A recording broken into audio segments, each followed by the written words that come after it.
এমনি আমেরিকান স্বাস্থ্য ব্যবস্থা আর ভারতীয় স্বাস্থ্য ব্যবস্থার মধ্যে কি মিল কি অমিল, কোনটা ভালো কোনটা খারাপ, একবার একটা ভিডিও করা হয়েছে। জাস্ট মনে করানোর জন্য বলতে চাই যে ভারতে দরিদ্র মানুষের চিকিৎসার ব্যবস্থাটা রয়েছে, গভর্নমেন্টের বেশ কিছু হসপিটাল আছে এবং দরিদ্র মানুষরা সেখান থেকে নেয় এবং এক মাছ চিপার রেট। মানে আমি একটা আপনাদের জাস্ট এক্সাম্পল দিই, একটা প্যারাসিটামল ট্যাবলেট আমাদের এখানে যদি 50 পয়সা দাম হয়, রত্নেশ্বরের ইউএসএ তে দাম সেটা 50 টাকা হবে আমাদের হিসেবে, আরো বেশি হবে। সুতরাং আর ওভার দ্য কাউন্টার ওষুধ বিক্রি হয় না, সেটা একটা ভালো, আবার খারাপ দিকও আছে। তেমন সবসময় ডাক্তারকে মানে over the counter acetaminophen, ibuprofen, naproxen, sodium আর কিছু ভিটামিনস এগুলো পাওয়া যায়, কিন্তু ওরা ওভার দ্য কাউন্টার কখনো লাইফ সেভিং ড্রাগ, অ্যান্টিবায়োটিক সেটা দেওয়া হয় না, ডাক্তারকে দেখিয়ে করতে হয়। Proton pump inhibitor. এবার মুশকিলটা হচ্ছে কি, ডাক্তার দেখানো মানে আমেরিকাতে কমপক্ষে কোপে করতে হয় তোমাদের কত? $60 $70 ডিপেন্ড করছে কোন ডাক্তারের কাছে গেছেন। মানে আপনি যদি কোনো জেনারেল ফিজিশিয়ানের কাছে যান, তার যদি $180 ভিজিট হয়, এটা আপনার ডিপেন্ড করছে আপনি কোন ইন্স্যুরেন্সে আছেন। আমার যে ইন্স্যুরেন্স, আমি যদি আমার জেনারেল ফিজিশিয়ানের কাছে দেখাতে যাই, আমার $120 ইন্স্যুরেন্স পে করে, $60 আমার আউট অফ পকেট। তা তুমি যে মাইনে পাও, ইনিশিয়ালি ইন্স্যুরেন্সে কতটা টাকা কেটে নেয়? ইনিশিয়ালি আমাদের যেহেতু ওখানে মাসে 2বার স্যালারি হয়, তো ওটা হাফ ইন্স্যুরেন্স আমার যায় পার পে পিরিয়ড, আর হাফ আমার কোম্পানি পে করে। মানে যদি আমার পার চেকে $175 আমার পে থেকে কাটা হয়, $175 আমার এমপ্লয়ার পে করছে। মানে টোটাল আমার $350 পার পে চেক আমার হেলথ ইন্স্যুরেন্স। তোমার মাসে আমার গেল টোটাল $350 আমার, $350 আমার কোম্পানি, টোটাল $700 আমার শুধুমাত্র এটা আমার হেলথ ইন্স্যুরেন্স। এবার ডেন্টালে $50 আমার, $35 আমার কোম্পানির, তাহলে টোটাল $170 প্রতি মাসে আমার ডেন্টাল ইন্স্যুরেন্স। আর আইয়ের জন্য $15 আমার, $10 আমার কোম্পানি। মোট কথা এসব কভার করতে গিয়ে তোমার স্যালারি কত পার্সেন্ট শুধু ইন্স্যুরেন্সে চলে যায়?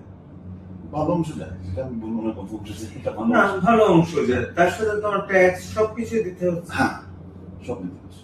কিন্তু তার বিনিময়ে তুমি চিকিৎসা ব্যবস্থাটা পুরো ফ্রি পাচ্ছ তা কিন্তু নয়। না, সেখানে এইটাই একটা মানে মানে ট্রিক। আমাদের ইউএস এর হেলথ ইন্স্যুরেন্স ভার্সেস আমাদের এখানকার হেলথ ইন্স্যুরেন্স। আমি যে প্রতি মাসে এই ইন্স্যুরেন্সটা পে করছি, আমার কোম্পানি একটা অঙ্ক পে করছে প্রতি বছরে, কিন্তু এটার একটা লিমিট আছে of maximum out of pocket. Maximum out of পকেটে কি দাঁড়ায়? ধরুন আমি কোনো হসপিটালে গেলাম আমার কোনো ইমার্জেন্সি সার্ভিসের জন্য, সেখানে আমার কিছু কোপে যায় আর কিছু ডিডাক্টেবল যায়, যেটা আমার পকেট থেকে যায়। ম্যাক্সিমাম আউট অফ পকেট হচ্ছে আমার টোটাল যে প্রিমিয়ামটা দিচ্ছি আমি প্রতি মাসে, প্লাস এই দুটো অঙ্গ, কোপে অ্যান্ড ডিডাক্টেবল, এটা হচ্ছে বছরে $8,000। যদি আমার কোনো একটা ইমার্জেন্সি কিছু হলো, আমার ম্যাক্সিমাম আউট অফ পকেট সেই বছরের জন্য বা সেই পে পিরিয়ডের জন্য কিন্তু আমার $8,000 দিতে হবে, যত খরচই হোক। After that it is absolutely free. আমার যে হেলথ ইন্স্যুরেন্স, সে পুরোটা কভার করবে। আরেকটা ওখানে বিরাট সুবিধা, এই ইন্স্যুরেন্সের কাগজ ভরো, ডাক্তারের পেছনে ছোট, এই ব্যাপারটা থাকে না। এক্স্যাক্টলি, আমাদের ওখানে ইন্স্যুরেন্স কোম্পানি যখন আমাকে একটা ইন্স্যুরেন্স প্রোভাইড করে, আমার একটা ইন্স্যুরেন্স কার্ড দিয়ে দেয়। আমার হেলথ ইন্স্যুরেন্সের একটা কার্ড হয়, একটা ডেন্টালের কার্ড হয়, আর একটা আইয়ের কার্ড হয়। আমি যখন কোনো আমার নেটওয়ার্ক হসপিটাল বা কোনো নেটওয়ার্ক ডক্টরের কাছে যাচ্ছি, ডক্টরের কাছে যাওয়ার জন্য আমাকে প্রায়র অ্যাপয়েন্টমেন্ট দিতে হয়। ওনার অ্যাসিস্ট্যান্টকেই ওপর দ্য টেলিফোন আমাকে আমার ইন্স্যুরেন্স আইডি কোন কোম্পানির ইন্স্যুরেন্স দিই বলে দিতে হয়, উনি পুল আপ করে নেয় ডেটাবেস থেকে, করে আমার এন্ট্রিটা করে দেয়। আমাকে আর কোনো ওইখানে হেডেকটা নিতে হলো না। সিমিলারলি আমি যদি কোনো হাসপাতালে যাই, গিয়ে আমি যখনই একটা ইমার্জেন্সিতে আমি আমার কার্ডটা দেবো, ওরা পুল আপ করে নেবে নেটওয়ার্ক হসপিটাল, যদি আমার ইন্স্যুরেন্স ওই হাসপাতালের সঙ্গে লিঙ্ক আপ থাকে, জাস্ট পুল আপ করে দেখে নেবে আমার কি কি কভারেজ আছে, আমার ম্যাক্সিমাম আউট অফ পকেট কত, কি কি ডিডাক্টেবল আছে, সবকিছু চলে এলো। আমার আর কোনো ঝামেলা নেই, আমি ট্রিটমেন্ট পাবো। ভারতবর্ষের ক্ষেত্রে যেটা সবচেয়ে পেইনফুল জায়গা, আপনি যতই ভালো, মানে একদম নাম নিচ্ছি না আমি ইন্স্যুরেন্স কোম্পানিগুলো, তাদের আপনি ইন্স্যুরেন্স রাখেন, যতবার আপনি হাসপাতালে ভর্তি হতে যাবেন একটা বিশাল ফর্ম দিয়ে দেবে, সেখানে A to Z আপনাকে বাবার নাম, মায়ের নাম, প্যান, আধার নাম্বার, যাবতীয় একটা ডিটেলস দিয়ে, আমার আধার কার্ড, আমার প্যান কার্ড, আমার বাবার আধার কার্ড, আমার বাবার প্যান কার্ড, যাবতীয় একটা, মানে সে চিত্রগুপ্তের খাতা দিলে আমাকে ইন্স্যুরেন্স ডেস্কে গিয়ে দিতে হবে। তারপর ওনারা কন্ট্যাক্ট করবেন, সেটাও একটা 24 ঘন্টার প্রসেস।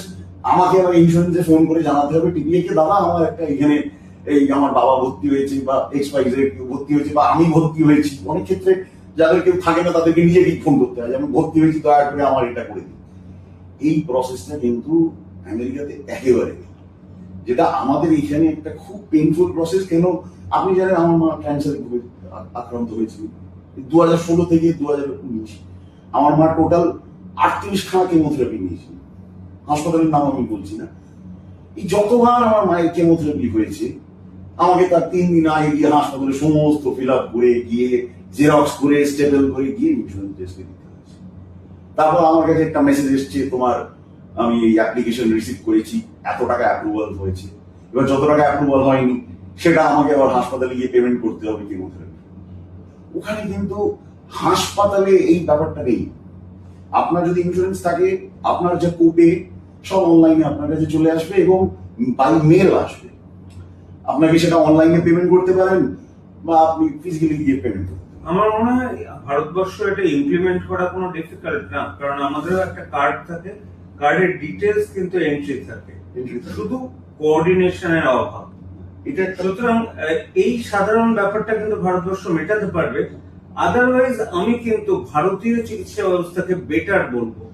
তার কারণ ভারতে ওষুধ সস্তা, ডাক্তার দেখানো সস্তা, হসপিটালে চিকিৎসা সস্তা, এবং গরিব পেশেন্টের জন্য সরকারি হসপিটালে বিনা পয়সা চিকিৎসা আছে।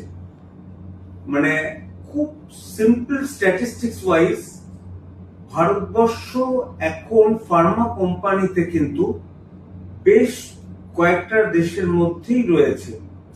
কিন্তু একটা প্রবলেম, কোন ভারতীয় ফার্মা কোম্পানি নতুন মলিকুল নিয়ে আসছে না, কারণ R&Dটা ভারতে এখনো অব্দি খুব আন্ডার ডেভেলপ। না, একটা যেটা ভারতবর্ষে যেমন মানে পাবলিক হসপিটাল আছে বিলো পভার্টি ইনকামের জন্য, ওই দেশে কিন্তু মেডিকেয়ার মেডিকেড আছে, যেটা পুরোপুরি গভর্নমেন্ট প্রোভাইড করে ফ্রি আপনার হেলথ ইন্স্যুরেন্স। ওখানে যেহেতু ইন্স্যুরেন্স ছাড়া কিছুই হয় না, গভর্নমেন্টের সঙ্গে কিন্তু টাই আপ আছে ম্যাক্সিমাম হেলথ ইন্স্যুরেন্স গুলো, যারা বিলো পভার্টি ইনকাম তাদেরকে পুরো ফ্রি অফ কস্টে ট্রিটমেন্ট দেওয়া হয়। এটা যেমন স্বাস্থ্য সাথী, এক্স্যাক্টলি আমাদের যেমন এখানে জেনারিক মেডিসিন পাওয়া যায়, ওখানেও কিন্তু জেনারিক মেডিসিন পাওয়া যায় যারা মেডিকেয়ার মেডিকেলে আছে। কিছু ফার্মেসি আছে, যেমন আমাদের এখানে নতুন আমাদের ইন্ডিয়া গভর্নমেন্ট চালু করেছে, সেই জিনিসটা ওখানে আছে। ওখানে আপনাকে ফিল আপ করে দেবে, ওখানে লেখা আছে generic for amoxicillin, generic for paracetamol, এরকম সব। সুতরাং দেখা গেছে ওখানেও রয়েছে তাহলে। কিন্তু এখানে যেমন আমাদের স্বাস্থ্য সাথী, এই ব্যাপারটা এমন রকম করা হয়েছে বেশিরভাগ ক্ষেত্রে কিন্তু এটা চালু হয় না, বাট সেগুলো আস্তে আস্তে কেটে যায়। স্বাস্থ্যসাথী বেসিক্যালি এটা একটা নোবেল অ্যাপ্রোচ, সেটা আমি অবশ্যই বলবো, কিন্তু এটার ইমপ্লিমেন্টেশনের নানাবিধ ফল্ট আছে। সেটাকে মানে এটাকে আবার পর্যালোচনা করে ভালোভাবে, বিশেষত ডাক্তারদের সাথে বসে প্ল্যান গুলোকে রিভাইজ করে এটা একটা যদি করতে পারে, স্পেশালি যে ডাক্তাররা খরচ সম্পর্কে অবহিত, এক্স্যাক্টলি। তা না হলে 3000 টাকায় আইসিইউতে bed charge with oxygen with সবকিছু প্রোভাইড করা কিন্তু কারোর পক্ষে সম্ভব না। তুমি হয়তো দেখেছো উডবার্ন ওয়ার্ডে এখন কিন্তু 12,000 18,000 টাকা চার্জ হয়েছে এসএসকেএম, সেটা কিন্তু তোমার পকেট থেকে ক্যাশে দিতে হবে। সুতরাং সব জায়গায় ফেলো করি মাখো তেল, যদি গভর্নমেন্ট হেল্প করে তবে একমাত্র ভরসা, আদারওয়াইজ কিছু নেই। সুতরাং ভালো থাকুন, সুস্থ থাকুন, সুস্থ লাইফ লিড করুন, মদ ছাড়ুন, বিড়ি ছাড়ুন, ভালো থাকুন।